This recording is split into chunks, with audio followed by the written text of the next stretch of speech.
Good morning students, welcome to online classes of AIPS। Students, हमारा जो topic चल रहा था वो था अर्बन एडमिनिस्ट्रेशन, और इस टॉपिक में हमने डिस्कस कर लिया था म्युनिसिपल कॉर्पोरेशन के फंक्शंस का। अब आज हम पढ़ेंगे कि जो म्युनिसिपल कॉर्पोरेशन अपने फंक्शंस करती है, जितने भी वो काम करती है, उनको करने के लिए उसके पास फंड कहां से आता है, पैसा कहां से आता है, इनकम के सोर्सेस कौन कौन से हैं। तो हम टॉपिक डालते हैं sources of income of municipal corporation. Municipal corporation की इनकम के सोर्सेस कौन कौन से, कहां कहां से उसे पैसा आता है। तो सबसे पहला जो इसका इनकम का सोर्स है वो है grants from the central and state governments. Grants from the central and state government, यानी स्टेट गवर्नमेंट और सेंट्रल गवर्नमेंट से जो फंड रिलीज किया जाता है, कुछ पैसा दिया जाता है म्युनिसिपल कॉर्पोरेशन को, और उस पैसे का या उस फंड का यूज म्युनिसिपल कॉर्पोरेशन के द्वारा अपने एरिया में, अपने सिटी में डेवलपमेंट के कामों के लिए किया जाता है। सेकंड है, म्युनिसिपल कॉर्पोरेशन के द्वारा अपने सिटी में कई प्रकार के टैक्स लगाए जाते हैं। जैसे कि मैं आपको एग्जांपल दूं, property tax, education tax, water tax, road tax, entertainment tax, electricity tax. ये सारे जो टैक्स हैं, ये म्युनिसिपल कॉर्पोरेशन अपने सिटी में लगाती है, इम्पोज करती है, और उन टैक्सेस से भी उनको पैसा आता है। तो यहां लिख सकता हूं मैं डिफरेंट टाइप्स ऑफ टैक्सेस।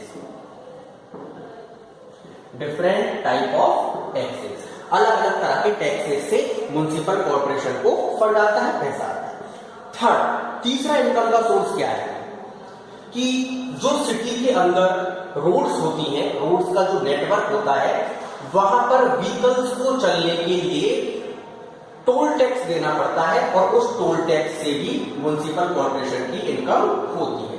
तो यहां लिख देंगे हम थर्ड पॉइंट में टोल टैक्स। टोल टैक्स से भी इनकम होती है, ठीक है जी। और इसके अलावा और क्या इनकम का सोर्स है?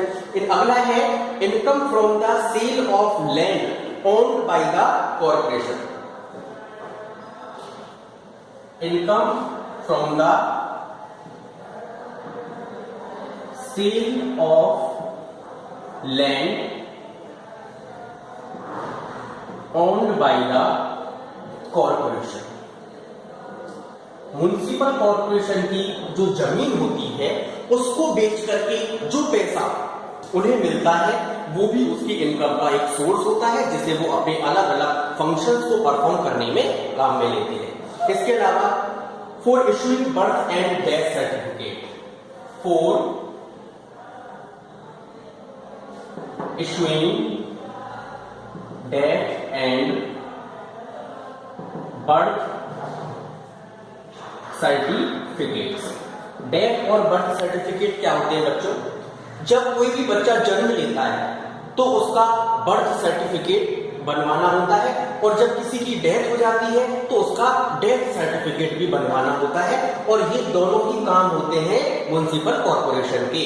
डेथ सर्टिफिकेट को इशू करना और बर्थ सर्टिफिकेट को भी इशू करना, और इनको इशू करने के एवज में म्युनिसिपल कॉर्पोरेशन कुछ चार्ज लेती है, कुछ पैसा लेती है, जो भी उनकी इनकम का एक सोर्स है। तो these are the important sources of income of municipal corporation. ये कुछ सोर्सेज है।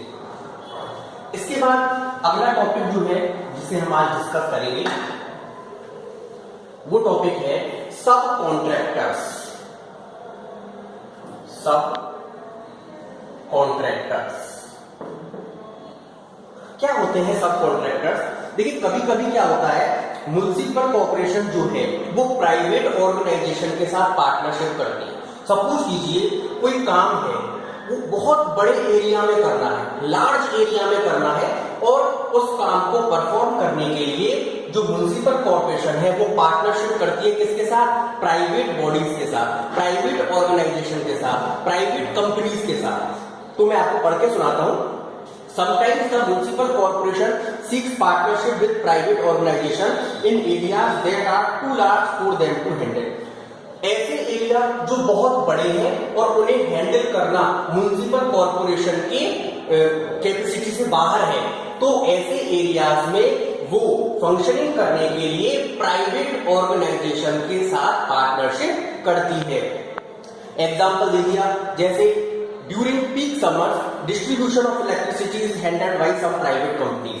देखिए समर सीजन में क्या होता है, जब इलेक्ट्रिसिटी की बहुत ज्यादा डिमांड होती है सभी को, तो उस समय सभी तक इलेक्ट्रिसिटी को पहुंचा पाना, बिल कलेक्ट करवाना, ये सारी चीजें म्युनिसिपल कॉर्पोरेशन अकेले नहीं हैंडल कर पाती। इसलिए वो इन सभी फंक्शंस को करने के लिए प्राइवेट ऑर्गेनाइजेशन या प्राइवेट कंपनीज की हेल्प लेती है और उनकी मदद से इस काम को करती है।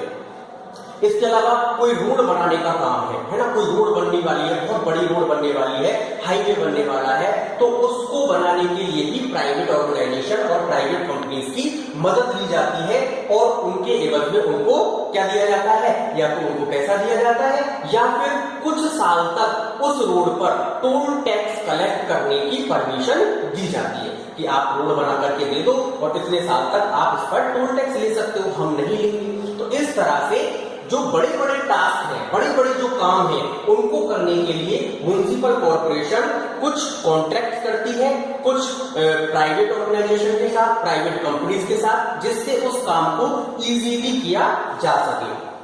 ठीक है। For the smooth functioning of urban administration it is important that citizens cooperate with the administrative bodies. देखिए ये बहुत जरूरी है। किसी भी सिटी की कोई भी ऑर्गेनाइजेशन है, चाहे वो म्युनिसिपल ऑर्गेनाइजेशन है, कॉर्पोरेशन है, अगर हम चाहते हैं कि वो अपना काम अच्छे से करे, हमको ज्यादा से ज्यादा फैसिलिटेट करे, हमें ज्यादा से ज्यादा फैसिलिटीज दे, हमारे सिटी का ज्यादा से ज्यादा डेवलपमेंट हो, तो वहां सिटी में रहने वाले हर एक सिटीजन की ये रेस्पॉन्सिबिलिटी बनती है कि वो उस कॉर्पोरेशन को उसके काम करने में पूरा सपोर्ट दे, कोऑपरेट करे। ठीक है ना। और उसी कोऑपरेशन की मदद से कोई भी कॉर्पोरेशन अपने सिटी में अच्छे से डेवलपमेंट कर पाएगी, लोगों को अच्छे से फैसिलिटी प्रोवाइड करवा पाए। अगला टॉपिक है nagar panchayat and municipal council. Nagar panchayat and municipal council. देखिए nagar panchayat is the local self government in small towns. Nagar panchayat या म्युनिसिपल काउंसिल जो है ये कहां पर पाई जाती है, स्मॉल टाउन्स, छोटे छोटे शहरों में ये प्रेजेंट होती है, पाई जाती है। The member of nagar panchayat are also elected at the number of members varies from one town to another. इसके जो मेंबर होते हैं ये उसी टाउन से इलेक्ट किए जाते हैं, लोग चुन करके उनको भेजते हैं। हाँ ये बात अलग है कि उन मेंबर्स की जो संख्या है वो डिफरेंट हो सकती है। जितना बड़ा टाउन होगा, क्योंकि हम जानते हैं कि जो टाउन होता है वो किस में डिवाइड होता है, वार्ड्स में डिवाइड होता है। तो जितनी ज्यादा बड़ी साइज टाउन की होगी उतने ही वार्ड्स होंगे, और जितने वार्ड्स होंगे वहां से उतने ही मेंबर इलेक्ट होकर के आएंगे। तो ये जो इनका संख्या है मेंबर्स की वो डिपेंड करती है टाउन की साइज के ऊपर। Usually it varies between 9 to 20। वैसे जो मेंबर्स होते हैं नगर पंचायत के, उनकी जो संख्या होती है वो 9 से 20 के बीच में होती है। ये nagar panchayat is elected for a 5 year. ये भी कितने साल के लिए चुनी जाती है नगर पंचायत, 5 इयर्स के लिए इसे इलेक्ट किया जाता है, यानी इसका जो टेन्योर होता है वो 5 इयर्स होता है। Its functions are similar to those of the municipal corporation. अभी हमने जो म्युनिसिपल कॉर्पोरेशन के फंक्शंस डिस्कस किए थे ना, क्या क्या काम करती है म्युनिसिपल कॉर्पोरेशन, तो वही सेम टू सेम फंक्शन होते हैं नगर पंचायत के अपने टाउन में। इसका जो फंक्शंस होते हैं वो थोड़े से कम जगह पर होते हैं, क्योंकि टाउन का जो एरिया होता है वो थोड़ा छोटा होता है, जबकि जो म्युनिसिपल कॉर्पोरेशन है वो एक बड़े सिटी में होती है, उसका जो एरिया होता है वो थोड़ा ज्यादा बड़ा होता है, लेकिन फंक्शंस लगभग सेम होते हैं। Local self government in small cities is known as the municipal council और म्युनिसिपैलिटी। ये जो लोकल सेल्फ गवर्नमेंट है इसको उन टाउन्स में म्युनिसिपैलिटी के नाम से भी जाना जाता है। Its member are also elected from the different wards. The city is divided into, मैंने ये बताया आपको, जो सिटी होता है, टाउन होता है, वो अलग अलग वार्ड्स में डिवाइड होता है और हर वार्ड से मेंबर इलेक्ट किए जाते हैं। सम सीट्स, हाँ ये जरूर है कि इसमें कुछ रिजर्व सीट्स होती हैं। रिजर्व सीट्स किसके लिए? शेड्यूल्ड ट्राइब, शेड्यूल्ड कास्ट और वुमन। किसके लिए होती है? शेड्यूल्ड कास्ट, शेड्यूल्ड ट्राइब्स और वुमन के लिए कुछ सीट्स रिजर्व होती हैं। स्टेट लेजिस्लेचर और पार्लियामेंट, जैसे सपोज करो कोई टाउन है और उस टाउन में से कोई मेंबर या तो पार्लियामेंट में चुन करके गया है या स्टेट लेजिस्लेचर में चुन करके गया है, तो वो मेंबर भी उस नगर पंचायत या म्युनिसिपैलिटी के मेंबर होते हैं। इसका जो हेड होता है म्युनिसिपल काउंसिल का, वो कौन होता है? कमिश्नर या प्रेसिडेंट। इसका हेड जो होता है वो या तो होता है कमिश्नर या उसको हम कहेंगे प्रेसिडेंट। ये इसका हेड होता है। He works in association with some officers appointed by the state government. ये जो प्रेसिडेंट होता है ये अपने सारे फंक्शंस करता है किसके साथ मिलकर के?